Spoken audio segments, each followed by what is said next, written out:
Lazare Bansé, bonsoir une fois de plus. Bonsoir. Alors au stade actuel, qu'est-ce que ces clubs dits frondeurs vous reprochent exactement? Je voudrais, avant de répondre à votre question, très rapidement remercier le médiateur, M. Jean Ouyamewo, le président du Comité national olympique, pour sa médiation. Malheureusement, par le radicalisme de certains, cette médiation n'a pas porté ses fruits. Dans tous les cas, on avisera.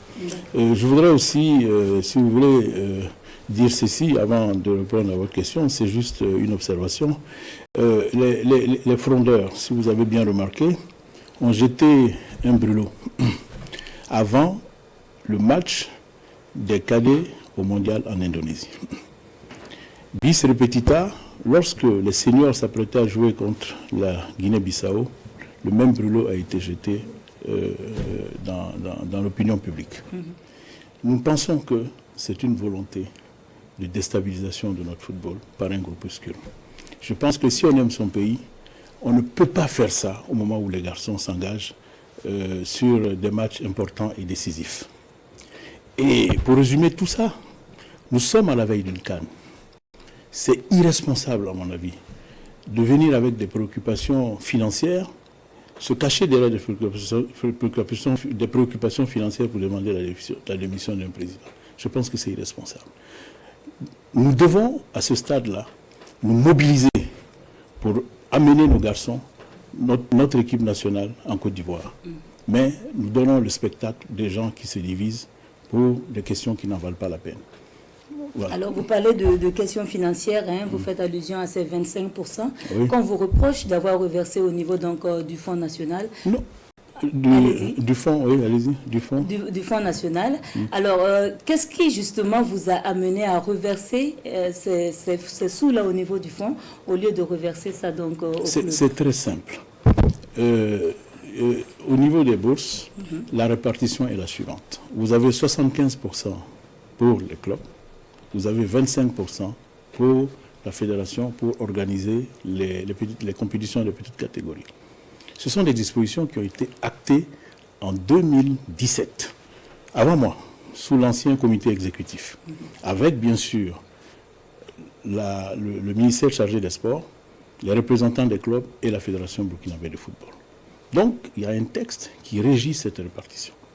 Il se trouve que, pour des raisons diverses, notamment les décalages dus au Covid, bon, il y a un décalage depuis un certain temps, nous n'avons pas pu organiser à date le championnat des petites catégories. Il y a toujours du retard.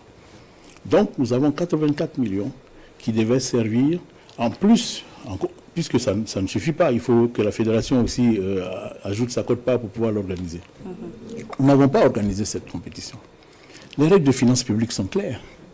Si il est mis à votre disposition de l'argent public pour une activité précise que vous n'utilisez pas, les règles vous obligent à reverser cet argent au trésor public. En l'espèce, cet argent, ce n'est pas au trésor public que nous l'avons versé au niveau du fonds, puisque c'est le fonds qui nous avait doté de ce montant-là. Donc on ne peut pas le verser au club s'il n'y a pas un texte, s'il n'y a pas un papier qui ordonne cela. C'est aussi simple que ça. Alors, dès l'origine, les 100% des fonds n'étaient pas alloués directement au club de D1. Pas du tout, pas du tout, et ça ne l'a jamais été. Vous avez 75% pour les clubs et 25% pour la fédération pour organiser les compétitions de petites catégories. Il y a un texte qui le régit, puisque c'est un accord tripartite. Ministère, représentant de club et fédération. Donc si ça doit être remis en question, il faut se remettre encore sur la table. Donc je ne peux pas, en l'état actuel, prendre la responsabilité de verser cet argent au club. Je pense que c'est une mauvaise querelle qu'on me fait. À ce jour, les 25% sont toujours au niveau du Fonds national. Nous les avons versés au fond du Fonds national de la promotion des sports et des loisirs. Et l'argent est bien là-bas. Et le fonds va-t-il reverser cet argent au niveau des clubs? C'est une autre question. C'est un autre débat. Ce n'est pas de notre responsabilité. Si le fonds ou le ministère décide de verser cet argent au club, c'est sa responsabilité.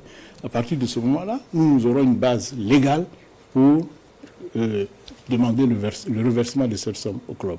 Mais pour l'instant, ce n'est pas le cas. Alors, tout à l'heure, vous avez parlé d'une tentative, en tout cas, de déstabilisation de l'institution du football. Il faut dire que votre mandat a quand même connu pas mal de soubresauts. Depuis votre élection à la FBF, au lendemain, il y a eu quelques difficultés pour le démarrage de la première journée. Bien sûr. Ensuite, il y a eu ce problème au sein du comité exécutif, après le retour de la CAN au Cameroun, et qui s'est exacerbé avec le limogeage de Kamou Malo. Oui. Et il y a également cette crise qui arrive, qui est encore plus virulente que la précédente, où on exige votre départ. Alors, comment est-ce qu'il faut comprendre ce qui se passe? Est-ce un véritable problème de leadership, ou bien il faut y voir une main invisible? Non, je ne le pense pas. Vous avez dit dès le lendemain de mon élection. Tout à fait. Donc, et aujourd'hui, ce sont vos principaux soutiens qui se retournent contre vous. C'est pas étonnant. Pourquoi? Parce que lorsque nous sommes arrivés, nous avons voulu rassembler les acteurs du football autour d'un idéal. Parce que nous avons constaté qu'il y avait beaucoup de divisions. Malheureusement, certains ont voulu rester, si vous voulez, ils ont voulu camper sur les différents clans. Ce que nous n'avons pas voulu. Et nous avons continué notre travail. Malheureusement, il y a des mains invisibles, notamment une main invisible, un ancien dirigeant sportif qui instrumentalise. Vous êtes sûr de ce que vous dites? J'en suis sûr. Tout le monde connaît le nom de la sorcière, mais refuse de dire son nom. Et vous également, vous n'allez pas prononcer le nom de la sorcière, entre guillemets? Je pense que ceux qui m'écoutent et qui sont dans le monde sportif savent de quoi je parle. D'accord. Alors, Lazare Bansé, qu'est-ce que vous comptez à présent faire si les clubs persistent à ne pas aller au déroulement des championnats de Ligue 1 et de Ligue 2? Dans tous les cas, nous avons décidé de lancer le championnat. Le championnat sera lancé et nous allons appliquer tout simplement le règlement du championnat national. Les clubs qui ne se présenteront pas, bien sûr, et qui seront déclarés forfaits et perdront 3 points. Les clubs qui ne se présenteront pas 2 fois de suite descendront forcément en division inférieure. Donc nous allons appliquer la loi, le règlement dans toute sa rigueur. Dans ce temps, nous nous préparons pour aller à la CAN. Et je pense que c'est le défi qui nous c'est ce défi-là que nous avons aujourd'hui. C'est le plus important. Vous avez aussi parlé de toilettage des textes pour les prochains présidents de la FBF. Est-ce que c'est un chantier que vous allez entamer? C'est un chantier qui est déjà entamé. Je le répète encore une fois de plus, ce sont des textes qui existent depuis 2018. Et qu'est-ce qui va changer fondamentalement? Non, le mode d'élection du président, qui ne sera plus une confrontation directe, ça va être un scrutin de liste. Donc ça, c'est la principale modification, parce que les conditions de l'élection de 2020 ont porté en elles-mêmes les germes de la division. Parce que ça a provoqué, si vous voulez, parce que alors qu'on on a un peu fait comme dans la politique, alors que nous sommes dans le domaine du sport oui, des associations. Voilà. On a fait une confrontation, si vous voulez, entre plusieurs camps pour aboutir à l'élection d'un président. Donc forcément, ça a laissé des traces. Donc ce qu'il faudra faire pour les textes, c'est de proposer un scrutin de liste, donc qui va permettre aux différentes parties prenantes de notre fédération de se parler et de proposer un comité exécutif consensuel qui prenne en compte l'ensemble des composantes de notre football. Désormais, le président ira avec son équipe. Avec son équipe. Je pense que si cette réforme majeure est faite, je pense que nous aurons réglé beaucoup de problèmes. Et que deviendront les championnats de petite catégorie?